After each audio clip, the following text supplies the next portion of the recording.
Halo, Assalamualaikum warahmatullahi wabarakatuh. Perkenalkan, saya Adita Wayuni Maharti, biasa dipanggil Adita.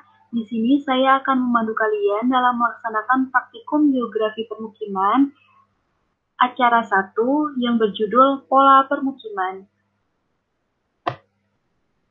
Nah, tujuan diadakannya praktikum ini adalah untuk memahami konsep pola permukiman, menganalisis bentuk-bentuk pola permukiman di suatu wilayah, serta menganalisis faktor-faktor yang mempengaruhi pola permukiman di suatu wilayah.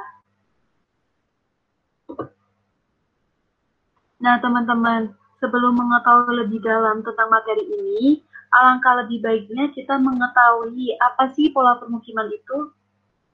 Jika diartikan kata per kata, arti kata pola menurut Depdikbud tahun 1988 yaitu susunan struktural, gambar, corak yang membentuk suatu yang taat asas dan bersifat khas. Sedangkan arti permukiman yaitu bagian dari lingkungan hunian yang terdiri atas lebih dari satu satuan perumahan yang mempunyai sarana, prasarana, utilitas umum, serta mempunyai penunjang kegiatan fungsi lain di kawasan perkotaan maupun di kawasan pedesaan. Jadi kesimpulannya teman-teman, pola permukiman itu dapat diartikan sebagai tempat atau suatu daerah tempat penduduk untuk berkumpul dan hidup bersama menggunakan lingkungan setempat untuk dapat mempertahankan, melangsungkan, dan mengembangkan hidupnya.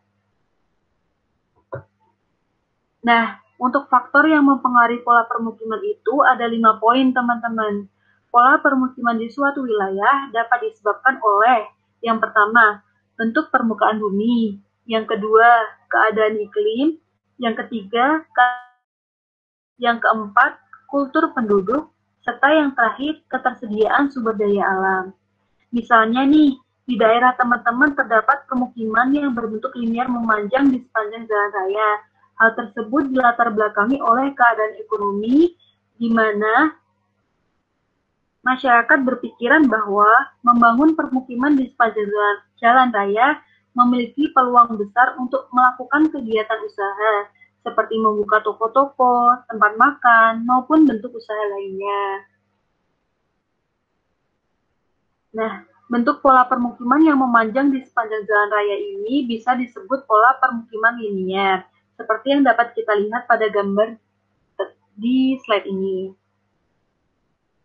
Pada gambar tersebut, permukiman cenderung mengikuti alur jalan dengan teratur. Bentuk pola permukiman linier ini juga biasa dijumpai di sepanjang alur sungai, rel kereta api, maupun sepanjang garis pantai. Dapat dilihat di gambar yang atas, gambar di atas menampakkan contoh permukiman yang mengikuti alur kereta api. Sedangkan untuk permukiman yang mengikuti aliran sungai, biasanya pola permukiman ini terdapat di daerah pedalaman yang memiliki sungai-sungai besar.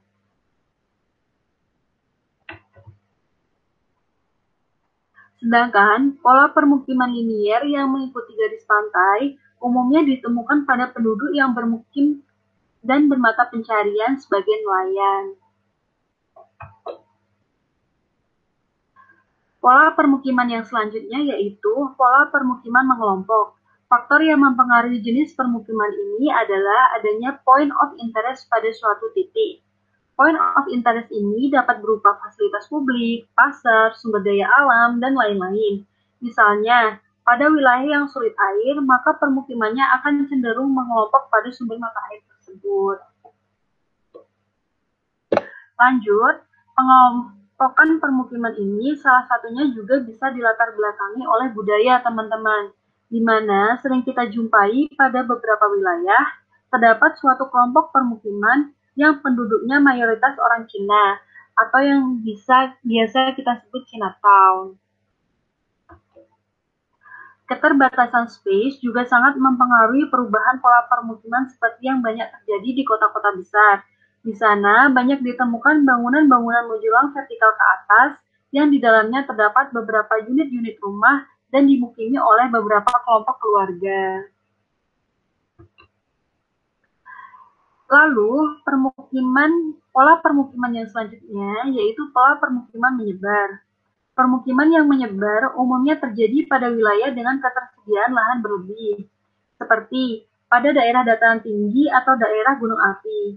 Penduduk akan mendirikan permukiman secara tersebar, karena mencari daerah yang tidak terjal, morfologinya rata, dan relatif aman. Kelompok permukiman yang terakhir yaitu planned settlement. Permukiman ini memiliki pola teratur dan rapi. Biasanya terdapat pada wilayah yang terdapat kelompok-kelompok perumahan. Terbentuknya pola ini biasanya sudah direncanakan atau didesain dari awal pembangunan sebuah permukiman. Nah, berikut adalah penampakan dari beberapa pola permukiman jika dilihat dari Google Maps, teman-teman. Bisa kita lihat, masing-masing memiliki karakteristik yang berbeda-beda. Begitu juga dari citra. Dari citra ini, kita bisa mengidentifikasikan berbagai macam pola permukiman, seperti pola linier yang berada di sepanjang jalan raya, atau pola teratur yang terdapat di pojok kiri atas seperti pada gambar tersebut. Nah, teman-teman, dari topik-topik yang udah kita bahas barusan, mulai dari apa itu pola permukiman, apa saja faktor yang mempengaruhi terbentuknya pola tersebut, dan mengetahui macam-macam pola permukiman, saatnya teman-teman diminta nih untuk mempelajari lebih dalam terkait acara ini secara mandiri, dengan mengerjakan beberapa hasil praktikum, yaitu yang pertama, melakukan deliniasi pola permukiman melalui gambar Google Earth pada wilayah masing-masing. Dan tahun terbaru yaitu tahun 2020. Lalu yang kedua, teman-teman diminta untuk membuat tabel kelebihan dan kelemahan pola permukiman di wilayah masing-masing. Lalu yang ketiga yaitu melakukan screenshot Google Earth wilayah yang telah dipilih sebelum tahun 2020. Bisa 20 atau 30 tahun ke belakang ya teman-teman. Nah, untuk hasil praktikum yang pertama, teman-teman diminta untuk melakukan deliniasi menggunakan kertas transparansi dengan layout seperti yang tertera pada slide ini. Setelah melakukan deliniasi pada hasil praktikum yang pertama, teman-teman juga diminta untuk mengidentifikasikan kelebihan dan kekurangan pada masing-masing pola permukiman yang udah teman-teman temuin dari hasil deliniasi tersebut. Untuk format tabelnya bisa dilihat pada slide ini juga. Selain 3 hasil praktikum yang udah kakak jelaskan di atas, teman-teman juga diminta untuk mengerjakan satu tugas, yakni mengidentifikasikan perbedaan pola permukiman di Eropa dengan di Indonesia, disertai gambar citra Google Earth yang terbaru dari dua wilayah tersebut. Untuk ketentuan lebih jelasnya sudah tertera di slide ya teman-teman. Akhirnya kita sudah berada di akhir acara 1. Saatnya teman-teman belajar kembali serta mengerjakan tugas untuk acara ini. Jika ada pertanyaan atau diskusi lebih lanjut, teman-teman bisa menghubungi asisten praktikum masing-masing ya. Selamat mengerjakan. Wassalamualaikum warahmatullahi wabarakatuh.